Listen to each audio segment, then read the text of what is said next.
Hey, yo, what up, y'all? So, I'm back with another video. Today, we're going to be talking about 7 unexpected things in joining the Army.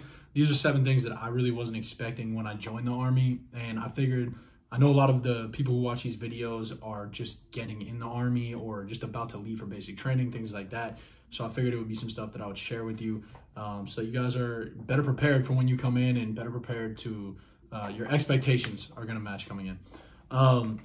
So the first thing we're going to talk about is CQ. So CQ is a 24-hour duty that you will be expected to pull multiple times a month. Usually it's about 2 where I'm at, but it's something that you're going to pull, and it's a 24-hour shift. You basically sit at a desk. You make sure everything's good. You make sure that, you know, nobody dies, nobody gets hurt, things like that. It can get a little rowdy on the weekends, and you will miss certain days of your weekends depending on when your CQs are. For us, what it is, like the enlisted group of people, what it is you do the CQ shift, you'll have the next day off. It's pretty nice, especially during the week, just to get a little break. But that's CQ, and that was something I was not expecting at all, but it's just a part of normal Army life. You will have to pull CQ shifts. For us right now, where I'm at, it's 5:30 to 5:30. You're in uniform all day, overnight, 5:30 to 5:30. The next one is staff duty. So staff duty is much like CQ. It's the pretty much same exact thing, but for us, it's a different time. And for us, we go to a different building. So with CQ, you actually do it at like your place of living where I'm at. So your barracks, you actually do it here. But staff duty, you go somewhere else, like maybe it's battalion, maybe it's somewhere else like brigade, something like that. I'm not sure if they do it at brigade because we don't have to do it at brigade. But we go to our battalion. And it's the same type of deal. 24 hours, you're overnight. And with that, you're just kind of sitting there. You're sitting there at battalion. You're doing the same thing. The times are different. So for us, it's CQ. Obviously, I said 5:30 to 5:30. Staff duty is 9 to 9. And those couple of hours before you get off are very tough, at least for me, to stay awake. Because once the sun comes up, I'm like, all right, man, I'm tired. I want to go to sleep. But you do have to stay up that whole time. So be ready to drink some coffee, drink some Monsters, whatever you do. You can still do things like you can go out for a smoke, whatever like that. If you got smoke, you can have as much caffeine as you want. You can still eat and everything like that. But it's just tough being up 24 hours constantly like that sometimes.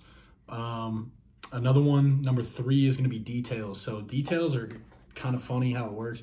Basically, if you're coming in lower enlisted, expect to do some details. With that, it can go anywhere from cutting grass during the day to waking up at 3 in the morning to go watch someplace. Like maybe there's some ceremony the next day or something. People don't want stuff to get messed up, and they're going to put people on shifts. You might be 10 to 2, you might be 3 to 5, whatever it is, to go sit down at some bleachers or at a building and just watch things, make sure everything goes according to plan, nothing gets moved or messed up. And with details, it's kind of tough because you never really know when you're going to be thrown on a detail. It's basically your chain of command is going to come down and say, hey, you're doing this, especially lower enlisted. You don't really have a choice. Like, you're just doing it. With those details, you're still expected to do everything the next day. Like say you have one at 3 o'clock in the morning. You got like a 3 to 4 shift. You just have to be up in uniform, watch some stuff, and go back. You're still going to be expected to go to PT. You're still going to be expected to do your normal job. So that was one thing that I wasn't expecting when I came in. But there is a lot of details in the Army. From what I hear, there's a lot of details in the military in general, and that's just what it is. We gotta live with it.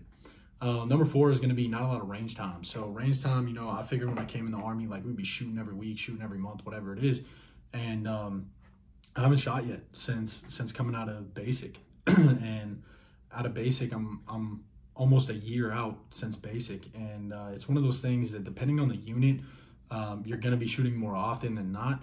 But for where I'm at right now, it just hasn't been something that we've been doing on a consistent basis. Like I said, I haven't gone to the range out here in Korea yet.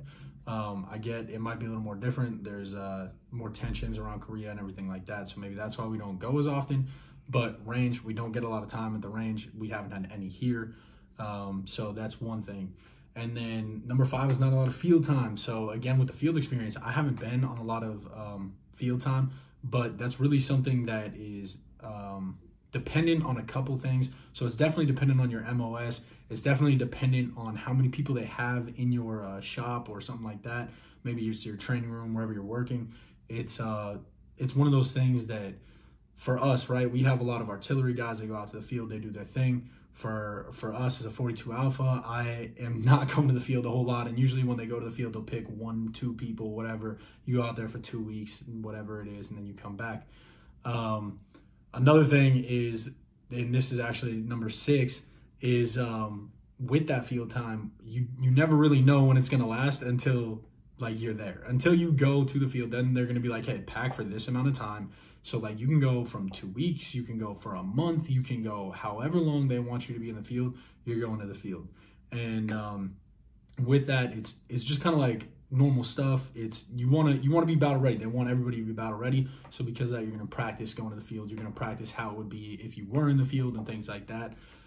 Just with that, we haven't had a lot of time as far as field time for my MOS. Given like the Juliets and everything, the people actually out there shooting rockets and everything like that, they have more field time than us. But it's one of those things, like say you want to go in the field a lot, you're going to have to speak up and you're going to have to advocate for yourself and be like, hey, can I go?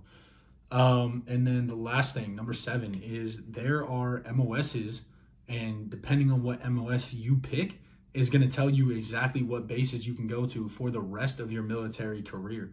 So for instance, with the Juliets, so like you got artillery and everything like that, they can only go to like 4 or 5 bases their whole career. A lot of that time too, they're going to be rotating back. So like Korea, right? For me, because I'm a 42 Alpha, I'm human resources. So I can go anywhere. I can literally go to any base because everybody needs human resources. But when it comes to artillery and things like that, they can go to other spots, but it's very minimal on what they can select to go to. A lot of those places that they go to in the States will constantly rotate to the same places. So you'll see a lot of Juliets and a lot of artillery MOSs will rotate through Korea and to Camp Casey, and they'll do that for about like 7-9 months, whatever it is, and then they'll go back to their base. And there's a high chance when they move that base, or when they move from that base, when they PCS, that they could go straight to Korea and just be permanent party in Korea.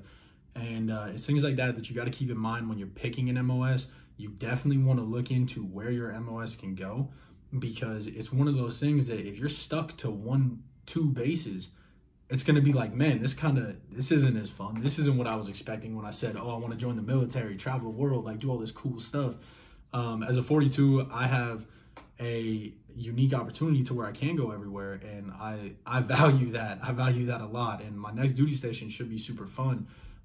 It's one of those things though, if you want to travel, look into the MOSs where you can travel. Look into those MOSs where you can maybe go to whatever base. Maybe you're medical, like everybody needs medical, you know what I mean? Maybe you're human resources, everybody needs human resources.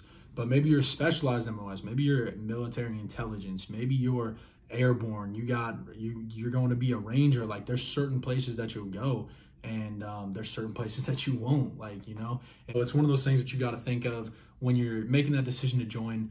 Be sure to pick an MOS that can go where you want to go. I would also look at the bases, like the list of bases that you can go Google those bases individually, go look at them on Google Images, on everything.